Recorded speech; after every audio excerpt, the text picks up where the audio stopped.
Hello guys, 3-4 പേർക്ക് കണ്ടിട്ട് വരാം.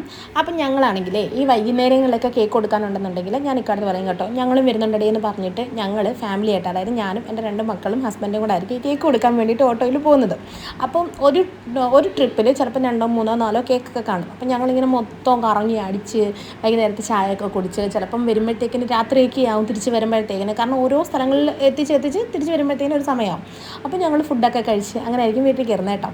അപ്പം ഞാൻ പണ്ട്, അതായത് നമ്മൾ ഡിഗ്രിയൊക്കെ പഠിക്കുന്ന സമയത്ത് ഞാൻ ഈ സൈഡ് സീറ്റ് ഉണ്ടല്ലോ, ബസ്സിൻ്റെ സൈഡ് സീറ്റ് കിട്ടുന്ന ദിവസങ്ങളിൽ ഞാൻ ഈ സൈഡ് സീറ്റിൽ കയറി ഇരുന്നിട്ട് റോഡ് സൈഡിലൊക്കെ ഇങ്ങനെ വണ്ടി നിർത്തുമ്പം ആരെങ്കിലുമൊക്കെ അവിടെ ഉണ്ടെങ്കിൽ ഹായ് ചേട്ടാ എന്നൊക്കെ പറഞ്ഞിങ്ങനെ കൈ കാണിക്കും കേട്ടോ, അല്ലെങ്കിൽ ചേച്ചി എന്നൊക്കെ പറഞ്ഞിട്ട് ഇങ്ങനെ കൈ കാണിച്ചിരിക്കും.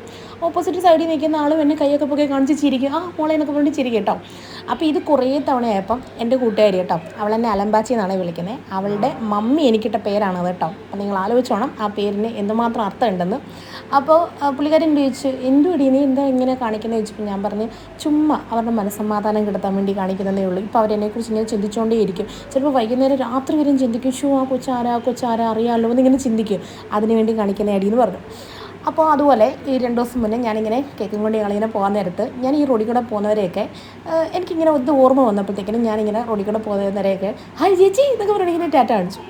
അപ്പോൾ എൻ്റെ ഹസ്ബൻഡ് ചോദിച്ചു, എന്തേ ആരെയൊക്കെ അറിയാമെന്ന് ചോദിച്ചു. ഞാൻ പറഞ്ഞില്ല, പിന്നെന്താ, പണ്ട് എനിക്കിങ്ങനെ ഒരു സൈക്കോ സ്വഭാവം ഉണ്ടായിരുന്നടേ, ഞാനിങ്ങനെയൊക്കെ കാണിക്കുമായിരുന്നു, അതിങ്ങനെ ഓർമ്മയിൽ വന്നപ്പോൾ കാണിച്ചാ എന്ന് പറഞ്ഞിട്ട് ഞാൻ പുള്ളിയെടുത്ത് ചോദിക്കുകയാണേ, എടേ എന്നെ ഇയാൾക്ക് ഒരു സൈക്കോ ആയിട്ട് ഫീൽ ചെയ്യുന്നുണ്ടോ എന്ന് ചോദിച്ചപ്പോൾ പുള്ളി പറഞ്ഞു, ഒരിക്കലും ഇല്ല, നീ അതൊക്കെ മേലെ അടിയെന്ന് പറഞ്ഞു. പിന്നെ ഞാനിങ്ങനെ പെട്ടെന്ന് ഇങ്ങനെ അങ്ങ് ഡൗൺ ആയി ഞാൻ ഇരുന്നത്, ഇനി പുള്ളിക്ക് ഇഷ്ടപ്പെട്ടില്ലയോ എന്ന് പറഞ്ഞിങ്ങനെ ഇരുന്നപ്പം ഇച്ചിരി കഴിഞ്ഞപ്പോഴത്തേന് എൻ്റെ ഹസ്ബൻഡ് എന്ത് ചെയ്തു, ഒരാളെ ഇങ്ങനെ ഹായ് ചേട്ടാ എന്നൊക്കെ പറഞ്ഞിട്ട് ഇങ്ങനെ ചിരിച്ച് കാണിച്ചു. ഞാൻ ചോദിച്ചു, ആരാ അറിയാമോ? അപ്പം എന്നോട് പറയുക, ഹേയ് ഇല്ല, നീ പറഞ്ഞ പോലെ ഞാനൊന്ന് ട്രൈ ചെയ്ത് നോക്കിയാൽ രാത്രി വരെ പുള്ളി എന്നെ ആലോചിച്ചിരിക്കട്ടെ ഇത്. എന്താ നോയിക്കൂടി. അതായത് ഒരു കുടുംബത്തിൽ ഇങ്ങനൊരു സൈക്കോ ഉണ്ടെങ്കിൽ മറ്റെല്ലാവരെയും സൈക്കോ ആക്കാൻ പറ്റും എന്നാണ് അതിൻ്റെ അർത്ഥം. മനസ്സിലായില്ലേ? അപ്പം നമ്മുടെ ഫൈനൽ ലുക്ക് എങ്ങനെയുണ്ട്?